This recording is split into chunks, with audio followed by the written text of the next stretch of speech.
The Washington establishment created globalist policies to move America into the global economy, led by Klaus Schwab and the World Economic Forum.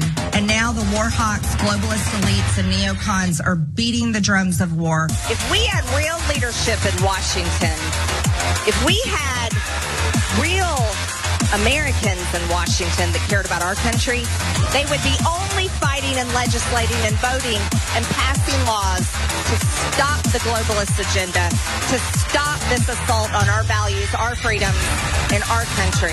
We know what matters to every American across this country, and that is our faith, our family, and our freedoms. And we aren't going to lay down to the Democrat communists who want to take those things away from us. Marjorie Taylor Greene, right here. Well, there's Marjorie Taylor Greene fighting the globalists and the elites and the war hawks. Keep that in mind, the war hawks.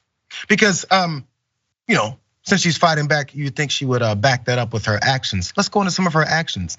Her latest video comes after these revelations that the Congresswoman purchased thousands of dollars worth of stock in Lockheed Martin. Not sure if you guys know who that is, but it's a major US defense contractor just 2 days before Russia's assault on Ukraine. The Congresswoman purchased between $1,000 and $15,000 worth of stock on the 22nd of February. That's according to financial disclosures that were made public last week. She tweeted this on the day that Russia invaded. War is big business to our leaders. From the defense manufacturers to buy, sell decisions on how war and rumors of war affect the market, to the foreign countries that our corporations send our American jobs based on allies and enemies, it's all business that she understands very well and is diving headfirst in on, apparently. So there's more hypocrisy before you jump in, Rick, because I definitely want to get your thoughts about those war hawks and the global elites. She's also a staunch anti-vaxxer. This is what we saw before, but she holds stock in 3 big pharma companies, especially when it came to when they were developing that whole jab that everyone was avoiding. Marjorie Taylor Greene, who has boasted about being unvaccinated against COVID-19, owns stock in these 3 major vaccine makers. She also holds stock in AstraZeneca, Pfizer, Johnson & Johnson, each worth between $1,000 and $15,000. Again, that's according to August 13th, 2020 filing from Greene with the clerk of the House. Those global elitists and those war hawks. Oh my God. Vote me back in because the American people across the board, as she said, we care about God, our guns, and our freedom, and our children. I'm not sure she said children because that's just a throwaway line for them. If I may, as a member of the media, I notice a lot of things. One of the things I notice is, in short, like hearing her do a voiceover for a campaign ad is absolutely hilarious because she's a terrible reader.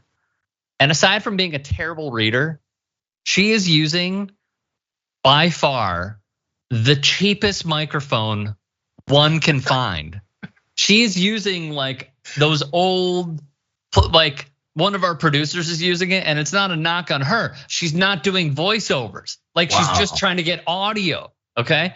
Marjorie Taylor Greene like held up, sort of like TikTok kids do, and she's like, you know what that problem is? It's them global elites and the war hawks that keep going out there. Vote Trump. Like she's just so bad at this, and she's so awkward at it. So like, look, you know who I'm gonna believe at the end of the day? A person who said 9/11 was an inside job. I'm going to believe a person who talks about global elitists, which is essentially, as many researchers have noted, in more ways than one, an anti-Semitic slur. Steve Bannon also used it when he was trashing Jared Kushner. Jared Kushner, as we know, not defensible on anything. Let me be very clear about this. Comes from a trust, he's a trust fund baby, comes from a very rich family who basically paid his way to get into a prestigious Ivy League institution. He called him a global elitist.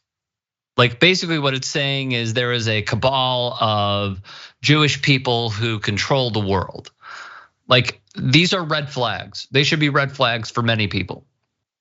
Yet you notice, again, to go back to this, the only thing that really sparked an outcry was one moment for Marjorie Taylor Greene and then Madison Cawthorn with key bumps and orgies.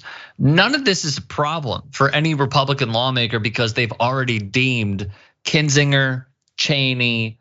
I mean, I'm a little surprised to see the Lindsey Graham thing, although I must say her invoking war with Lindsey Graham licking his lips and saying that that is the act of war that spurs everything.